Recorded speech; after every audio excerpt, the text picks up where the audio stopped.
What's up, guys? It's Rowan and Brooklyn here from Art of Smart TV. Wait.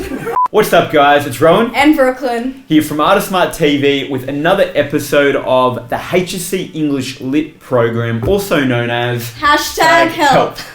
Now, in every episode of Help, our goal is to teach you how to analyse your text. And this episode is no different. Today, we're going to be diving into a Module B text from the standard course, The Curious Incident of the Dog in the Nighttime. And we're going to be analysing the text. And as we analyse it, we're going to show you the key things that you need to do to analyse any text for that matter, but of course, this text as well. Now, before we dive in, Brooklyn, what are the two key rules that we need to keep in mind when we start analysing a text? Yeah, so throughout all of our #help episodes, we've been looking at two key rules. The first rule is that we always need to link our technique to our idea. So that means we're not just labeling our technique and then labeling our idea, we're actually showing what the technique is doing in order to ultimately prove our idea. So we're sort of showing cause and effect. Exactly. Which is really, really important. So that's number one. What's the second rule? The second rule is that we always want to be saying something meaningful and new about our overall idea with every single point that we're making. So we shouldn't just be repeating the same point 3 times in each paragraph. Each point should be building on the previous one and saying something new.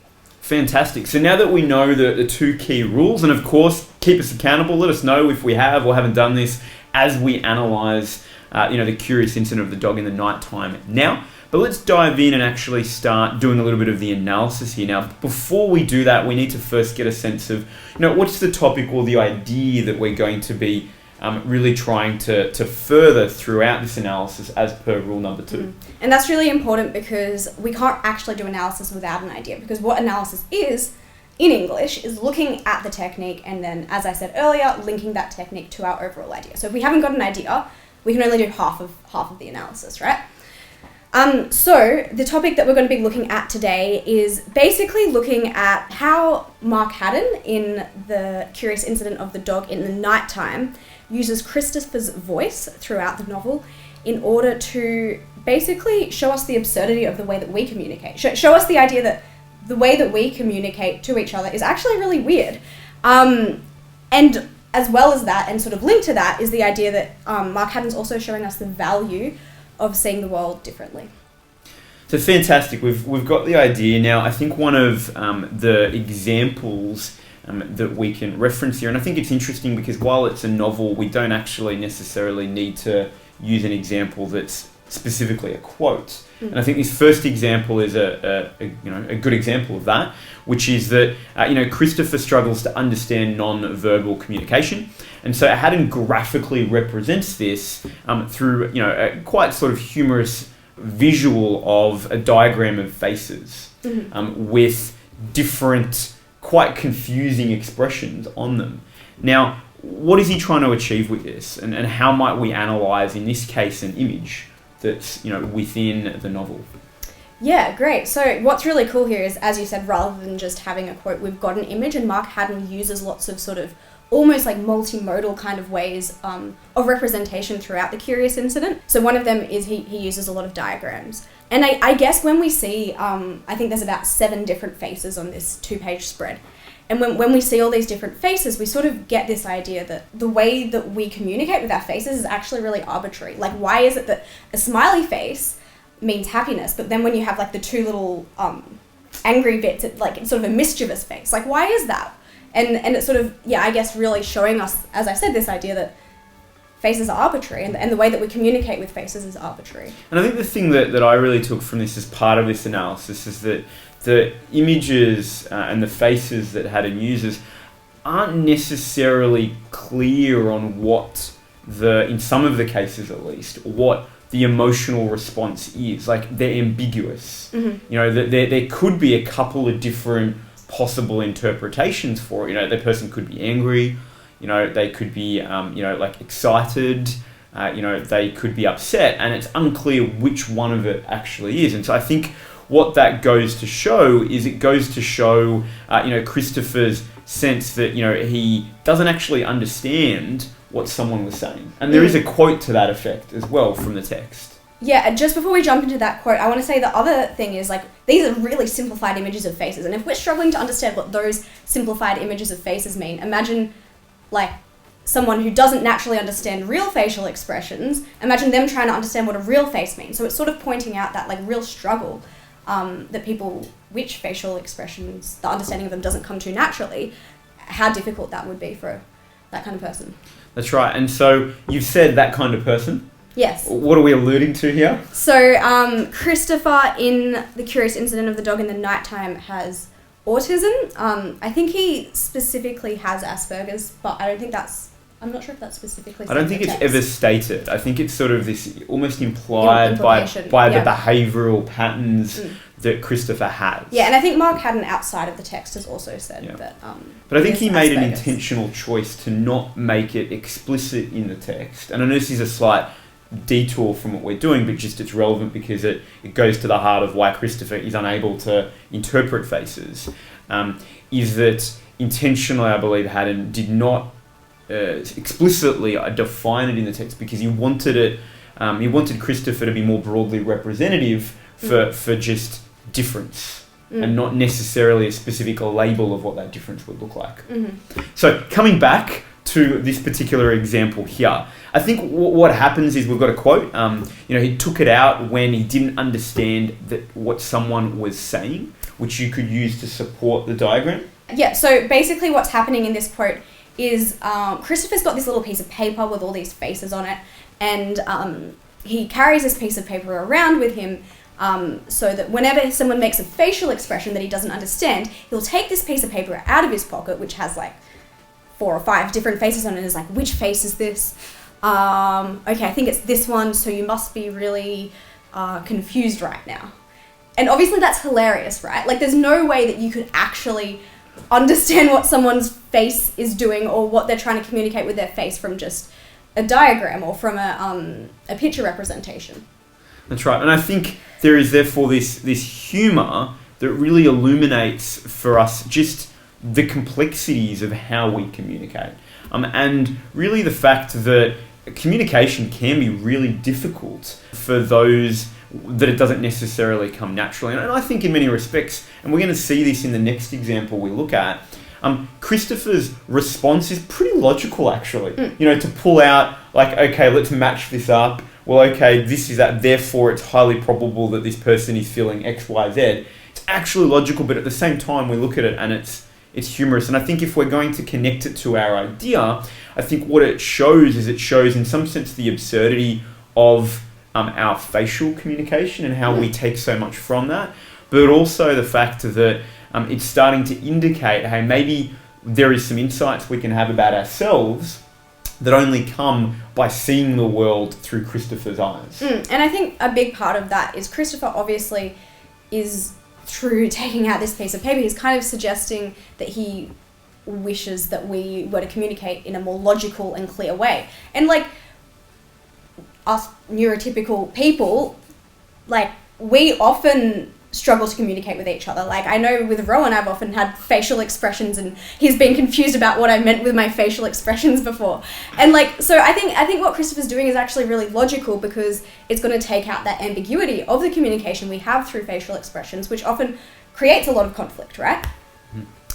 Awesome. So that's example number 1, and you can see how, as Brooklyn highlighted, it's almost like a multimodal. We've got the image and we've then got it being supported by a quote. Let's keep on progressing this idea now that we've been analysing. And what we see is that not only do we see that the way we communicate through facial expressions is perhaps, absurd and complex, we can also see that the language that we use is incredibly confusing. Now, there's a particular type of language that Christopher certainly struggles with more so.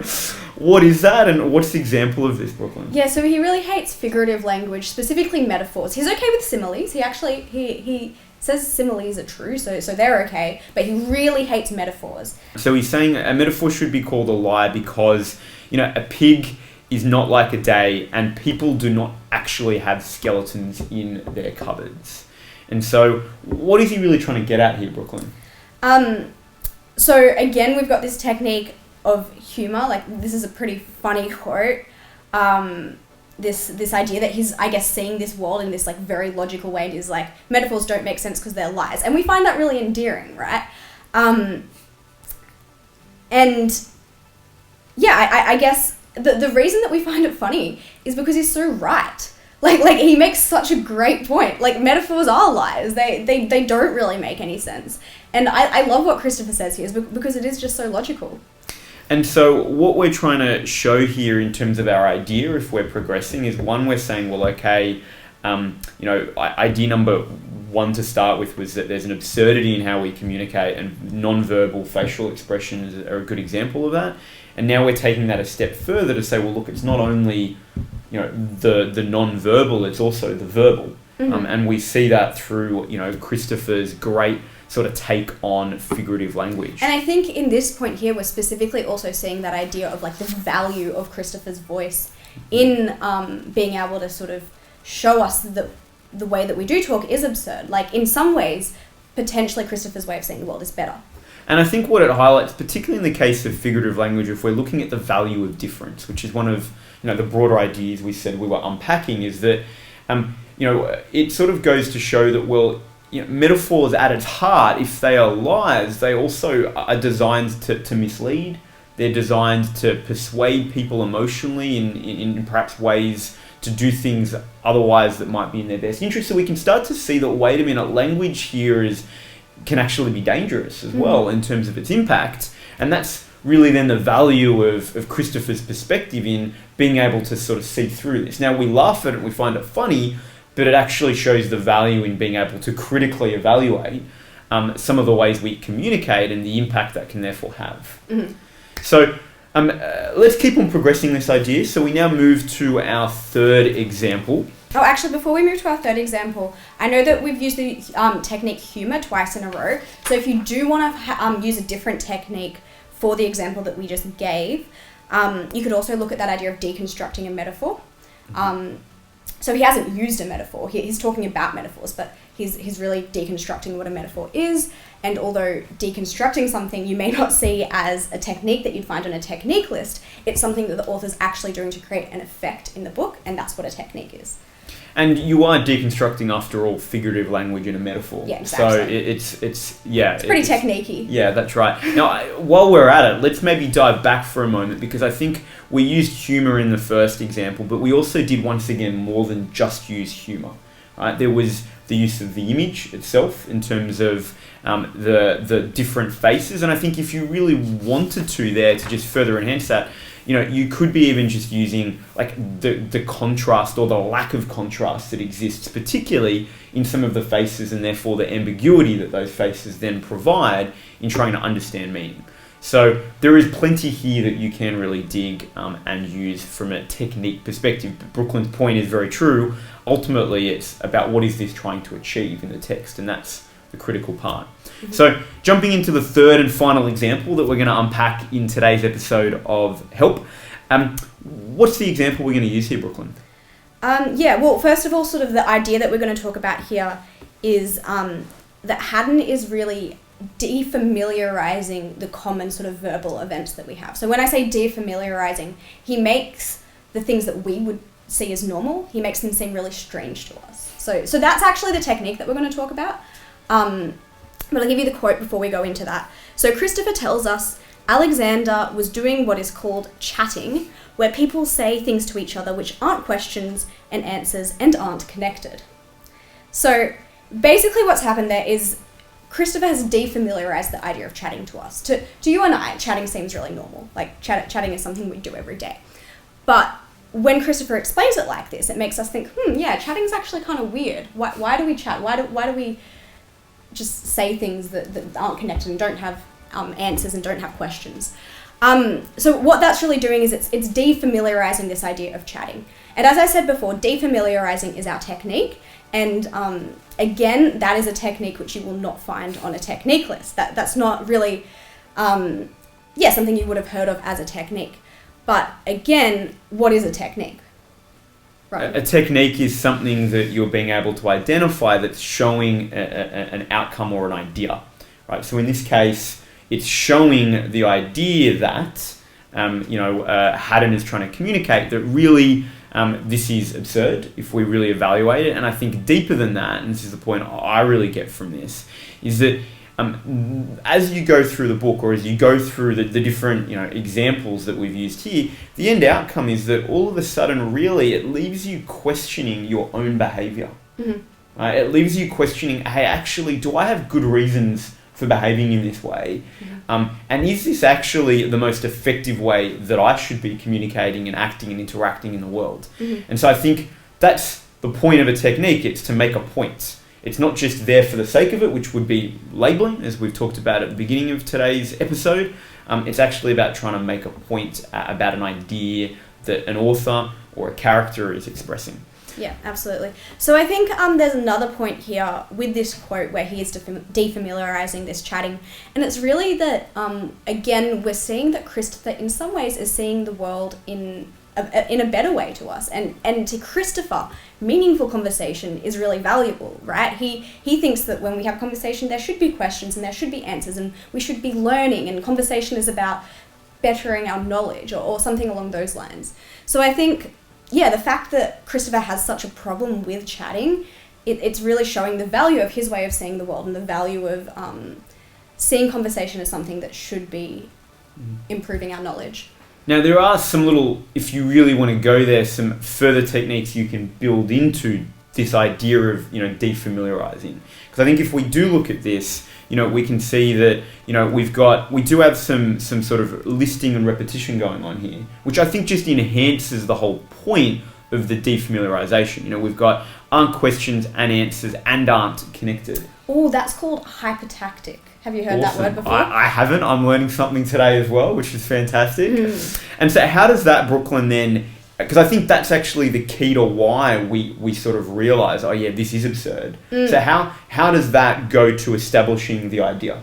I think the use of the word "and" being repeated again, which is this hypertactic way of talking, it very much shows the logical nature of Christopher's mind. He's saying this and this and this and this, and it's a very sort of you could almost make a diagram of it. It's very logically laid out as well, doesn't it? Yeah. It's almost this case of, well, it's not just one reason why chatting's a bit weird.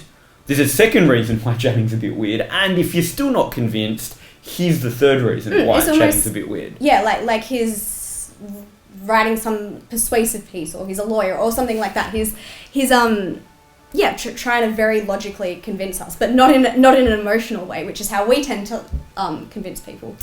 That's right, awesome. So there we have it. If we sort of tie this together really quickly, we can see, right, this idea that the way in which we communicate is often quite absurd, and we can see through Christopher that there's a whole lot of value in seeing the world differently. It causes us to question the way that we communicate, the way that we behave, the way that we interact with others in the world, and to some extent also the way that we are being influenced and shaped by communication of others and our own communication. So do you have any final comments, Brooklyn, to make before we wrap up this episode of #help? Yeah, definitely. Just on top of that idea of it showing us the problems with how we're communicating, it's also showing us the value of having a unique perspective and sort of almost like an outside perspective on the way that we communicate with each other. And ultimately it's showing the beauty and importance of difference. Fantastic. So there you have it, guys. If you have any further questions about how to analyse your texts for English more broadly, of course, any questions about this text specifically, let us know and leave us a question in the comments below. Additionally, if you need any further support for HSC English, whether or not that's for this text or for others, for standard or advanced, feel free to get in touch with Art of Smart. We've got a fantastic team of teachers, tutors and mentors for HSC English. We've got our head around in great depth the new HSC syllabus for English as well, and so we can make a difference for you. Just visit artofsmart.com.au and get in touch with us. Otherwise, we will see you in our next episode of #help.